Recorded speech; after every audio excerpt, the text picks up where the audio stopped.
Welcome to BRK news. So జనరల్గా oils అనేవి చాలా తక్కువగా తీసుకోవాలి అని చెప్తూ ఉంటారు.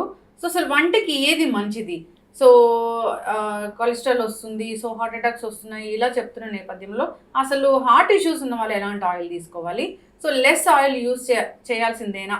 పూర్తి వివరాలు తెలుసుకుందాం. ఈరోజు మనతో పాటు ఉన్నారు ప్రముఖ న్యూట్రిషనిస్ట్ జ్యోతిర్మయి గారు. మేడం నమస్తే. నమస్కారం. జనరల్గానే అసలు కుకింగ్ ఆయిల్స్ మీద ఒక పెద్ద టాపిక్ జరుగుతూ ఉంటుంది, ఎప్పుడు చర్చ జరుగుతూ ఉంటుంది, డిస్కషన్ జరుగుతూ ఉంటుంది. ఏంటంటే తక్కువ వాడాలి, సో ఇలాంటి ఆయిల్సే వాడాలి, పల్లి నూనె ఎక్కువ వాడకూడదు ఇలా చెప్తూ ఉంటారు. ఇది హార్ట్ మీద ఎఫెక్ట్ చూపిస్తుంది, హార్ట్ అటాక్ కారణం అవుతుంది, రక్తంలో కొలెస్ట్రాల్ పెరుగుతుంది ఇలా చెప్తూ ఉంటారు. నిజంగానే ఇవి అంత బ్యాడా? సో కుకింగ్కి తక్కువ ఆయిలే వాడాలా? ఒకవేళ వాడాల్సి వస్తే ఎలాంటి ఆయిల్ వాడితే మనం ఆరోగ్యంగా ఉంటాము? కరెక్టేనండి మీరు విన్నది. బికాజ్ ఆయిల్స్ అనేవి ఎలా ఉంటాయి అంటే ఎప్పుడైతే మనం ఎక్కువగా యూస్ చేస్తామో కావాల్సిన దానికన్నా ఎక్కువ తీసుకున్న ప్రాబ్లమే. అది వాటర్ కూడా అవ్వచ్చు. వాటర్ కూడా ఎక్కువ తీసుకున్న మనిషికి ప్రతి 20 కేజీలకి 1 లీటర్ కావాలి, దానికన్నా ఎక్కువ తీసుకున్న ప్రాబ్లమే. సో అలాగే ఆయిల్స్ కూడా ఒక క్యాలిక్యులేషన్ ఉంటుంది.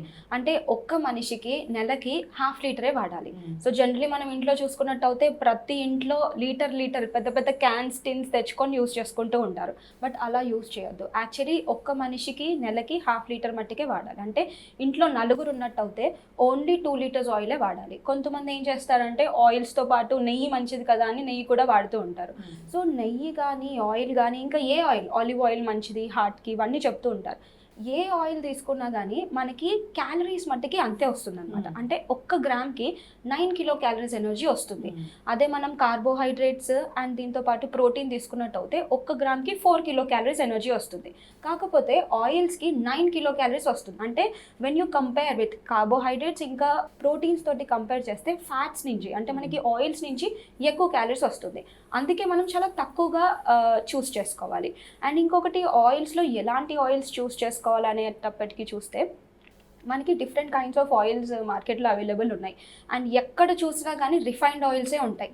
సో మనం మార్కెట్లో ఎక్కడికి ఏ తీసుకొనిన్నా కానీ సన్ఫ్లవర్ రిఫైన్డ్ ఆయిల్ ఇలాంటి రిఫైన్డ్ ఆయిల్సే దొరుకుతాయి. బట్ రిఫైన్డ్ ఆయిల్స్ అనేవి అంత మంచిది కాదు. ఇక్కడ ఏం చేస్తారంటే హై హీట్లో టెంపరేచర్ పెట్టేసి హీట్ చేస్తూ ఉంటారు. దాని తర్వాత దాన్ని ఎక్స్ట్రాక్ట్ చేసి మనకి ఇస్తూ ఉంటారు. దాంట్లో ఉండే ఇంపార్టెంట్ న్యూట్రియంట్స్ వెళ్ళిపోతాయి. అండ్ దీంతో పాటు అక్కడ మనకి లేబుల్ పైన రాస్తారు added vitamin D, vitamin A అని యాడ్ చేస్తూ ఉంటారు. సో జనరలీ ఏంటంటే యాక్చువల్లీ మనకి ఆ సీడ్లోనే ఇంపార్టెంట్ న్యూట్రియంట్స్ ఉంటాయి. మనం హై హీట్ ద్వారా హీట్ చేసేటప్పటికి ఆ న్యూట్రియంట్స్ వెళ్ళిపోతాయి. వీళ్ళు ఎక్స్టర్నల్గా మళ్ళీ యాడ్ చేస్తారు. సో అలాంటిది కాకుండా ఫిల్టర్ ఆయిల్స్ అంటాం, గానుగ నూనె అంటాం, లేకపోతే కోల్డ్ ప్రెస్ ఆయిల్స్ అంటాం. అలాంటి ఆయిల్స్ యూస్ చేస్తే మంచిది. అండ్ ఖచ్చితంగా మనం క్యాలిక్యులేట్ చేసే తీసుకోవాలి. ఎక్కువ తీసుకుంటే definitely it can lead to bad health issues. Okay. అయితే ఇప్పుడు సీజన్ని బట్టి మనం కుకింగ్ ఆయిల్ చేంజ్ చేసుకోవాల్సి ఉంటుందా? మన వంటి తీరుని బట్టి కుకింగ్ ఆయిల్ చేంజ్ చేసుకోవాల్సి ఉంటుందా? సో రెండు అండి. ఒక్క కుకింగ్ ఆయిల్లో మనకి అన్ని న్యూట్రియంట్స్ రావు. ఇప్పుడు ఆలివ్ ఆయిల్లో మనకి omega-6 omega-3 కొంచెం వస్తుంది. అండ్ కోకోనట్ ఆయిల్లో మనకి వేరే లారిక్ యాసిడ్ ఉంటుంది కోకోనట్ ఆయిల్. సో ఇలాగే ప్రతి ఒక్క సాయిబీన్ ఇలా ప్రతి ఒక్క దాంట్లో ఒక ఇంపార్టెంట్ న్యూట్రియంట్స్ ఉంటాయి. అలా అని అన్నీ ఒకేసారి మనం యూజ్ చేయలేం. సో ఎవ్రీ మంత్ మనం చేంజ్ చేస్తూ ఉండాలి. అంటే ఈ నెల ఇంట్లో నలుగురు ఉన్నారు, 2 లీటర్లు నేను ఇది వాడుతున్నాను. సపోజ్ ఈ టైం మనం కోకోనట్ ఆయిల్ వాడాం, నెక్స్ట్ మంత్ వచ్చేసి ఆలివ్ ఆయిల్, మళ్ళీ నెక్స్ట్ మంత్ వచ్చేసి ఫిల్టర్డ్ సన్ఫ్లవర్ ఆయిల్స్ ఇలాంటివి మనం యూస్ చేస్తే మంచిది. మన బాడీ ప్రకారం మనం తీసుకుంటే ఇంకా మంచిది. ఎందుకంటే మన పాతకాలంలో కూడా అలాగే చేసేవాళ్ళు. అంటే ఎండాకాలం వచ్చినప్పుడు ఇలాంటి ఆయిల్ యూస్ చేయాలి, ఎక్కువ కోల్డ్గా ఉన్నప్పుడు ఇలాంటి ఆయిల్స్ యూస్ చేయాలని. సో అది కరెక్టే. ఎస్. అయితే ఇప్పుడు హై కొలెస్ట్రాల్ ఉంది లేదా గుండె సంబంధిత ఇష్యూస్ ఉన్నాయి అన్నప్పుడు వాళ్ళు ఎలాంటి ఆయిల్ తీసుకోవాలి? సో వాళ్ళు ఆలివ్ ఆయిల్ చూస్ చేసుకోవచ్చు అండి. బట్ ఆలివ్ ఆయిల్ వచ్చేటప్పటికి ఏంటంటే మనం ఇండియన్ కుకింగ్ ప్రాసెస్లో అంటే స్పెషలీ మనం ఎక్కువగా హై ఫ్లేమ్లో కుక్ చేస్తాము.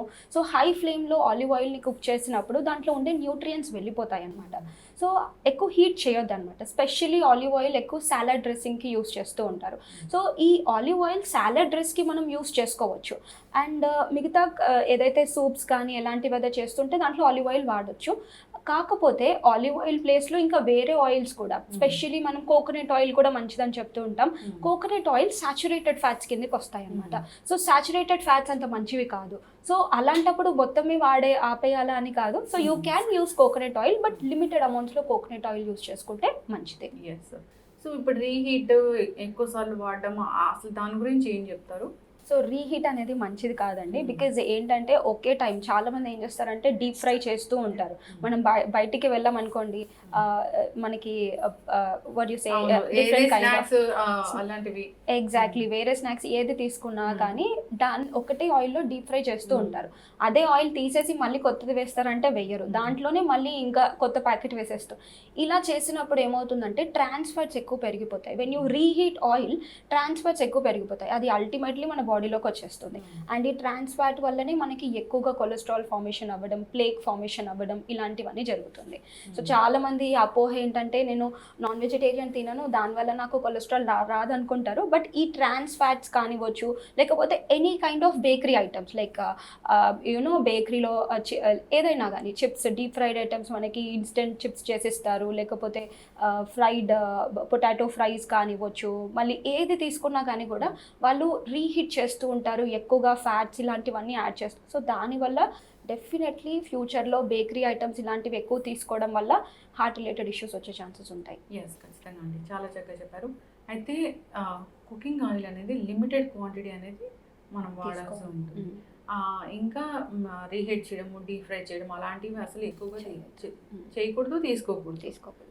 ఎస్, మీరు అన్నట్లుగా గానుగు నూనెలకు మాత్రమే మనం ప్రిఫరెన్స్ ఇవ్వాలి. Cold pressed oils. సో ఇలాంటి ఆయిల్స్ అంటే ఇప్పుడు చెప్తారు డి విటమిన్ ఉంది, అలాంటి అసలు మనం నమ్మకూడదు. If it is a filtered oil you can take, అంటే మీరు బ్రాండ్ని కరెక్ట్గా సెలెక్ట్ చేసుకొని ఫిల్టర్డ్ ఆయిల్ అని ఉంటే మీరు అంటే ప్యాకెట్ పైన మంచిగా రాస్తారనమాట. ఇంకా మనం న్యూట్రిషన్ లేబుల్ చూసినా కానీ కూడా అక్కడ డీటెయిల్గా మెన్షన్ చేస్తారు ఎక్కడి నుంచి ఎక్స్ట్రాక్ట్ చేసాము, ఎలా చేసామని.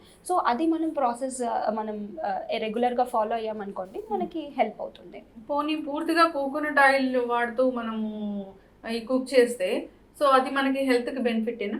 కోకోనట్ ఆయిల్ మంచిది. సో ఇందాక చెప్పినట్టు దాంట్లో లారిక్ యాసిడ్ ఉంటుంది, అది చాలా మంచిది బాడీకి.